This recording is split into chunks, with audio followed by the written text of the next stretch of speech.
Hello there YouTube, Turan Han here, and welcome to the 100 Years War campaign in Age of Empires 4. First mission, 1351-30, the combat of the 30. England's king waged war for his claim to France. In the midst of violent raids and devastating battles, one tournament of champions would uphold the values of chivalry. So it looks like we start at 1351 and we end at 1450, and for I don't think the G is audible. I think silent for Migni. No, I don't think it's that. Anyways, I'll have to look up the proper pronunciation of that. Anyways, without further ado, I would begin.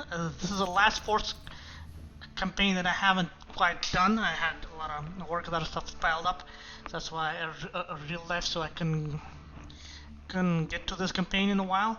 I wanted to do a replay, but the problem was there was already a recent update.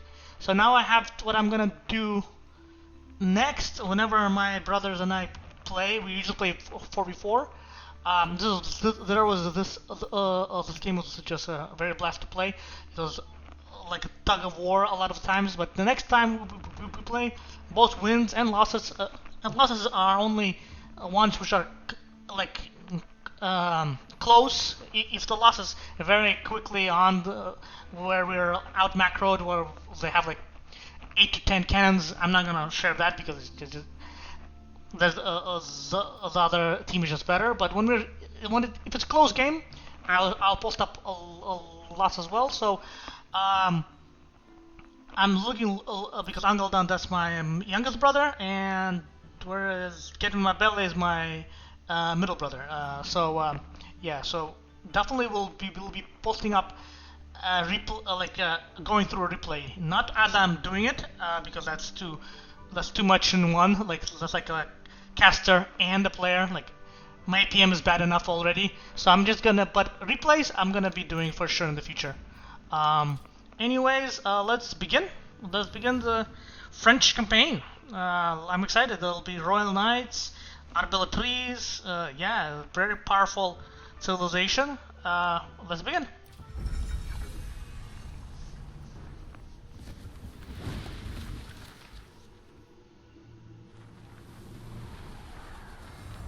In 1350, what we know as the idyllic French countryside was a living hell. For more than 15 years, the people had suffered at the hands of English invaders. Little did they know that this war would last for another 100 years. But through this crucible of fighting, famine and plague, there would emerge the modern nation of France.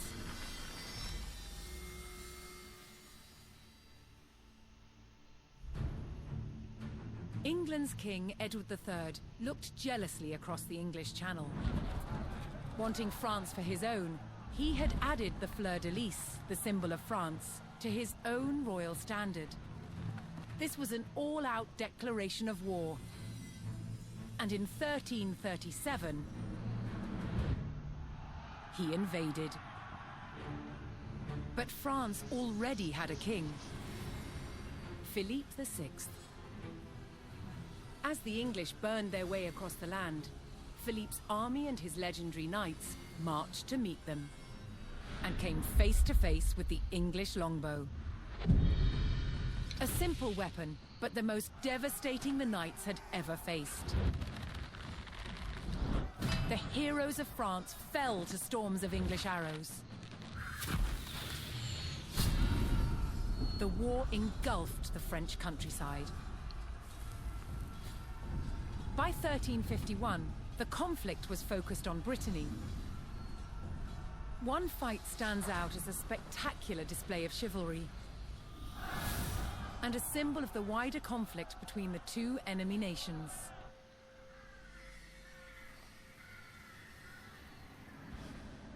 The combat of the 30 is still commemorated here in Brittany.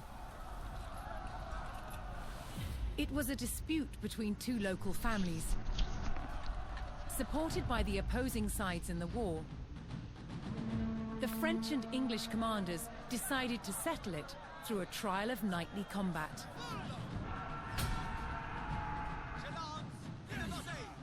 Each side would choose 30 champions to fight on neutral ground.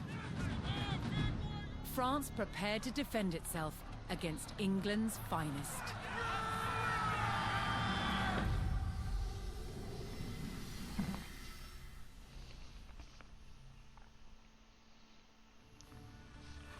The French captain Jean de Beaumanoir would enlist 30 great fighters to defend France's claim to Brittany. On the opposing side, England's fiercest champions represented their king. The two sides would clash in an arena of chivalric combat. Well, this is where the Total Warhammer Bretonnia gets its name. It's like a bastardized or a little bit changed Brittany. And yeah, lately Tariff just made a very funny song called Country Roads, but in the French style or Bretonian style. And one of the top comments was a guy from Brittany who L'Applaudissement like very liked it or something. Yeah, that's pretty funny. Anyways, let's play this. Intent on ending the suffering of the French peasantry, Sir Jean de Beaumanoir sent a challenge to the English commander. 30 champions on each side would compete in a tournament for final claim to Brittany. With the battleground of the Halfway Oak agreed upon, Sir Jean set out to gather support from local knights.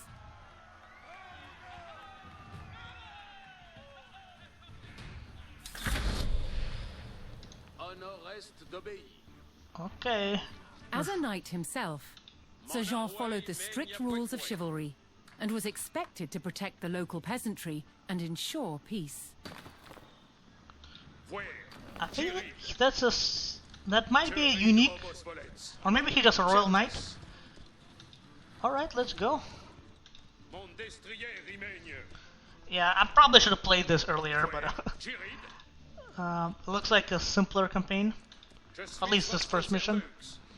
Guess I'm trying to get it here.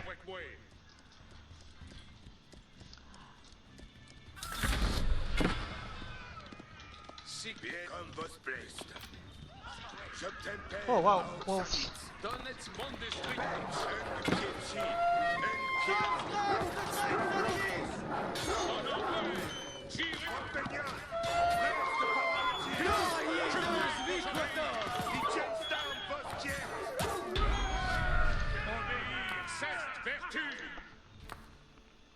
Most medieval tournaments were friendly in nature, held for sport and glory, but the combat of the 30 was arranged between opponents mired in war.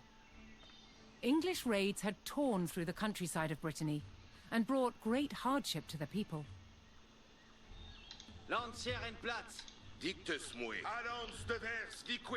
Oliverel, he can do healing. Oh.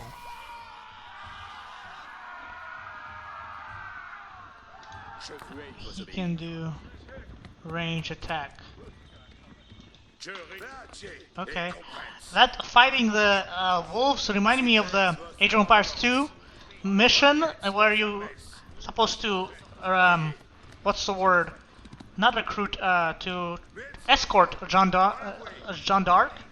And there's a lot of I remember a lot of wolves on the prowl.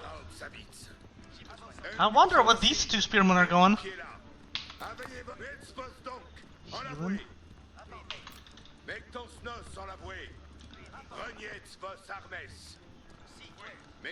Okay, let's go here. Sir Jean spotted an English raiding party attacking a nearby farmstead. Oh, fight!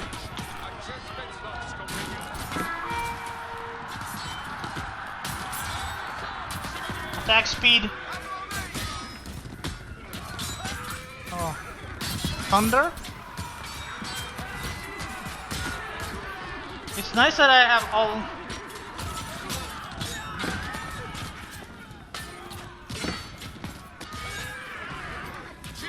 Sir Guy de Rochefort. It's a little loud.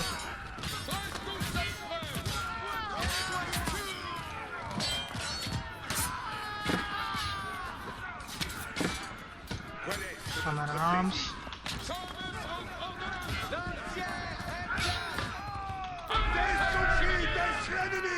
Okay, heal up. The French knights defeated the English raiders, and Sir Guy de Rochefort joined Sir Jean's party.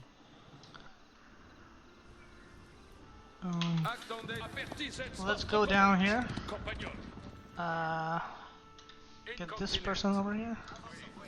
We have 2 more champions. That's these diamond shape. Not the star. Let's not go to star just yet. I wonder how much more I could explore. I don't have a scout, so I think I'll just follow by the breadcrumbs. Sir Jean's search next brought him to Sir Geoffroy Dubois, whose squires were contending with a detachment of English longbowmen.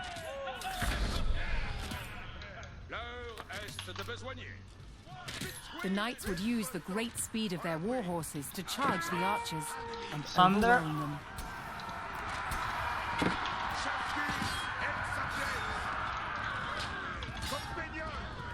That movement was really fast. 15 seconds.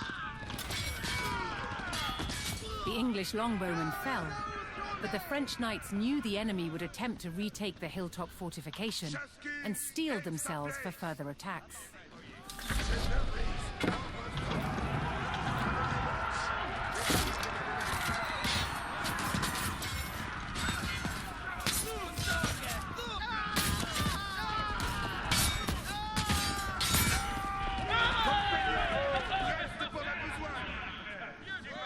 Okay, oh, from here.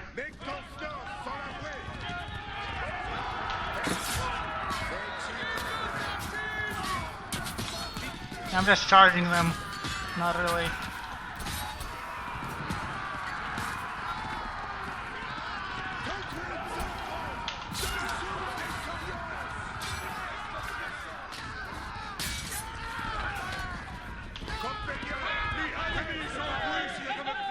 Oh, well, some more here, okay. Just keep coming.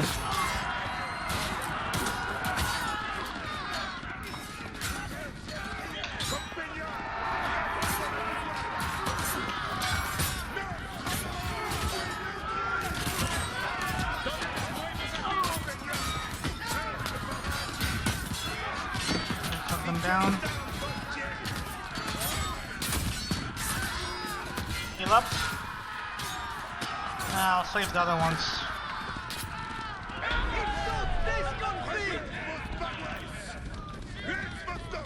With Sir Geoffroy by his side, Sir Jean had secured the outpost.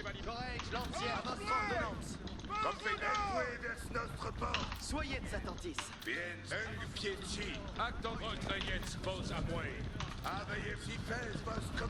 Okay, I have my mounted folk and my infantry folk. Je suis votre serviteur.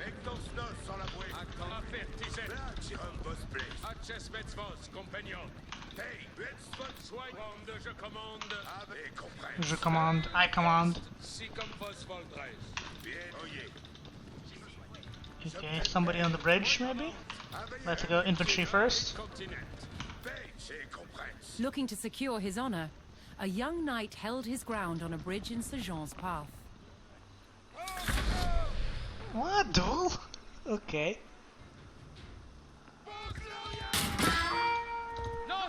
Do attack.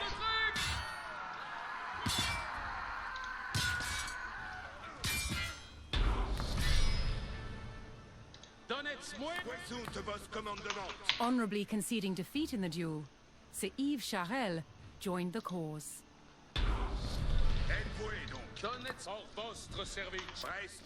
Okay.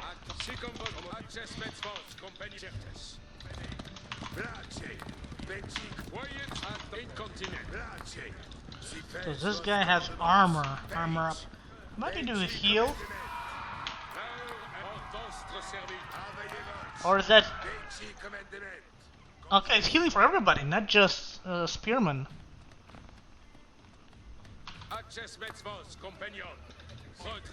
Oh, there's a traitor. Okay.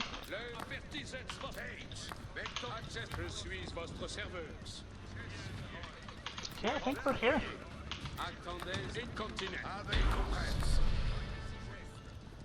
The halfway oak. Sir Jean entered the staging area for the tournament, where he prepared to choose which knights would join him in battle. Oh, looks cool. There it is. That's what's in the screenshots. One of the earliest screenshots for Age of Empires 4 was this. Each knight would be Probably. accompanied by his squires, young nobles in training to become knights themselves.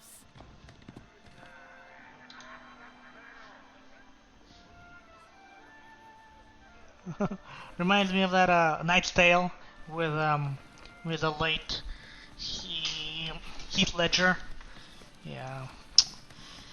What a loss. Okay, these are knights, I guess. They're squires. So, what do I do? Select champions? Oh, okay.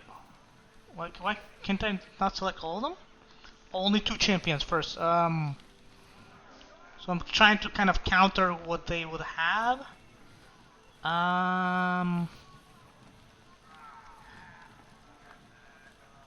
They would probably have longbowmen, so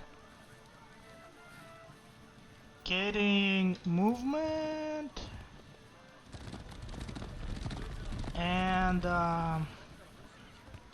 healing is not, I don't think healing will be that good. I'm gonna go with armor because Sir Jean had selected his champions. As the sun rose, the 2 sides entered the arena, ready for the first round of combat.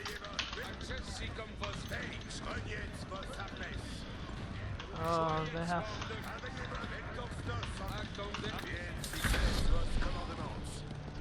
soldiers.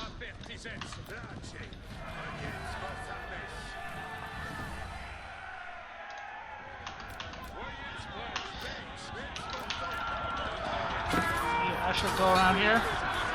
Hit him from behind, hit him from behind.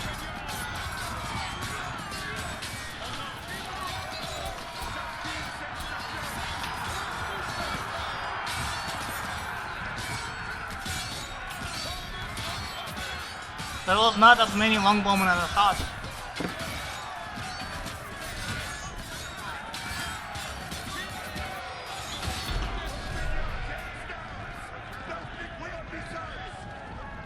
With both sides bloodied and bruised, the fighters called for a break, allowing the champions respite to bandage their wounds. I wonder if it was to the death. Or it was until first blood. Use blacksmith. Oh, upgrades. Oh, so they're kind of introducing unit counters here, I think. How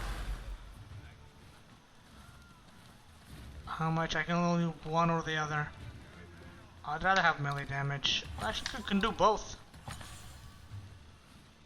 And they do it instantaneously, so that's probably a trigger. Because usually you wait a good solid time.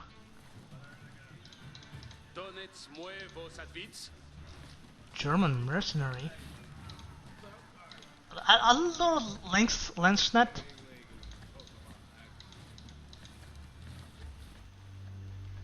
Okay, when ready.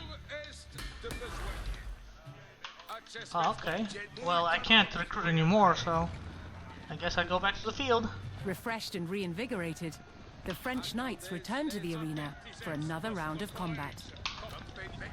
The combat of the 30 was about to decide which nation would control the Duchy of Brittany.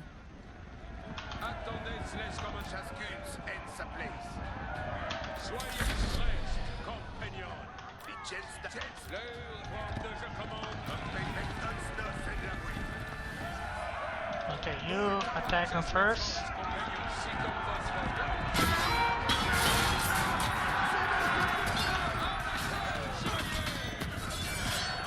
Okay, let's move and attack again. Use thunder.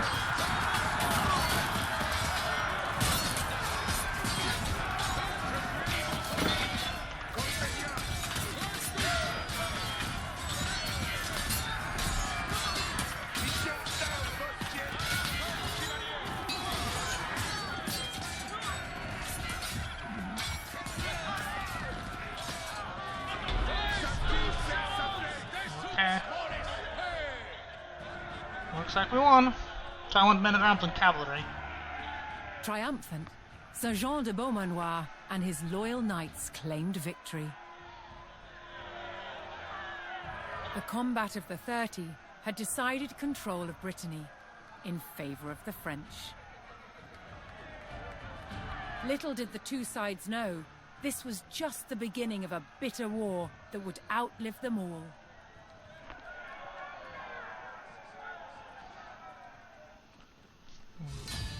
I like the army on the march on the path. Very scenic. Nice. Let's see the handle in history. We'll probably have, yeah, page from history. That's just a blurb, but let's read it. A tournament of war. The combat of the 30 was a bloody counterpart to the pageantry of the knightly jousts, but also returned to form. By 1350, jousts were focused on showmanship over actual combat. Grand pavilions hid knights ahead of dramatic reveals. An opening day parade displayed combatants in heraldic glory. Heraldic, that's banners and flags. So yeah, think Warhammer, Britannia up to 11. Knights wielded blunted arms and competed for a rich purse. But tournaments started as training for war. In earlier centuries, jousts were only part of the tourney. Brutal melees with keen-edged weapons were just as important. Injury and even death were common. The most dangerous of these tourneys opposed national groups of knights, especially French and English, which often devolved into pitched battle. This was a tradition revived for the combat of the 30. Interesting. Kind of interesting jousts in steppe, Turkic, also Slavic culture. There's a thing called Jigitovka. It's the closest, I think, to European jousts, but Jigitovka was mostly relegated to equestrianship, so showing skills on the horse, or like able to stand on a horse, go all around the horse torso, and do these like pitch, like basically a lot of circus acts were following from that. And Jigitovka, it means from the root word jigit, which is to make yigit in Turkic. It means brave or brave equestrian. Awesome. So I kind of see joust in that regard. The Jigitovka and joust, like they said here, they weren't just spectacles or shows. They're actually trainings and to show skills and to maintain skill, especially in equestrianship. Anyways, let's see. Chivalry, I think we saw this video. Yeah, that's the intro video. So just double checking. And this is a chevauché. This is, I think, the video that we haven't seen.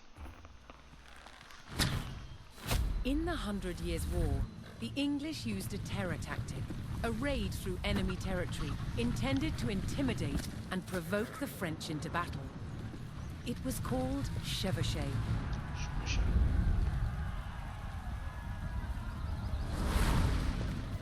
The principal weapon for chevauché was fire. And one of the ways it was delivered was with incendiary arrows. Challenge with incendiary arrows?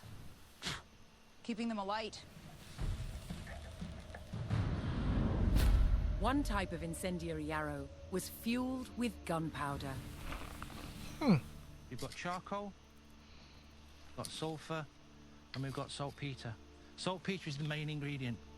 The more oxygen you put into it, the hotter it burns. Of course, when it's on an arrow, when it's being shot, you've got a turbocharged airstream. The chemicals are bound together with brandy, left to dry, and poured into a linen bag. The extra long arrowhead is inserted into the bag and then tied off to secure it. It is then sealed by dipping it into boiling tree resin. This resin, which itself is highly flammable, provides a waterproof casing. It also shields the burning gunpowder, so the wind doesn't put it out in flight. Now that looks deadly, and I really want to shoot it.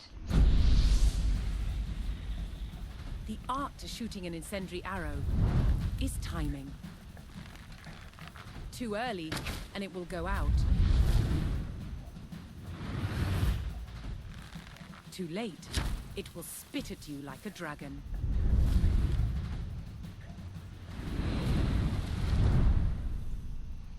That was was just evil. That was great.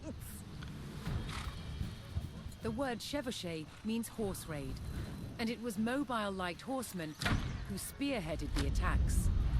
They took gold and silver from the churches, valuables from wealthy citizens, and as much food and drink as they could find from anyone.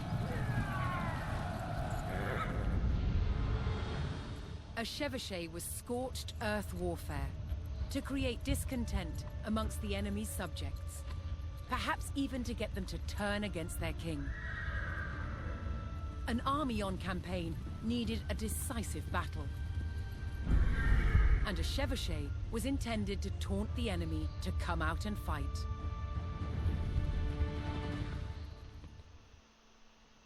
Yeah, basically it's just a scouting raid. In a lot of ways, when the Cumans were entered into and the Kipchaks into the ranks of King of Hungary, Bela, after Kutan Khan was killed, they did a lot of the same, and it could be seen that that might also be an arm of the Greater Mongol Empire's tactic. So it's not. It's a little surprising for me that the British and not the French were actually doing more of this, but it is still like a French word, and chevaliers, like chivalry. Cheval is horse, so chevalier or cavalier is horseman, or one who's like an equestrian who has control of the horse. All right. Well, see you in mission 2. This was a shorter mission. I really like the tourney. How they those were definitely unique assets. They're not there in the usual like random maps. So that has me excited for what their editor might hide for more user-generated or mod makers and so on content. Anyways, over and out. Take care.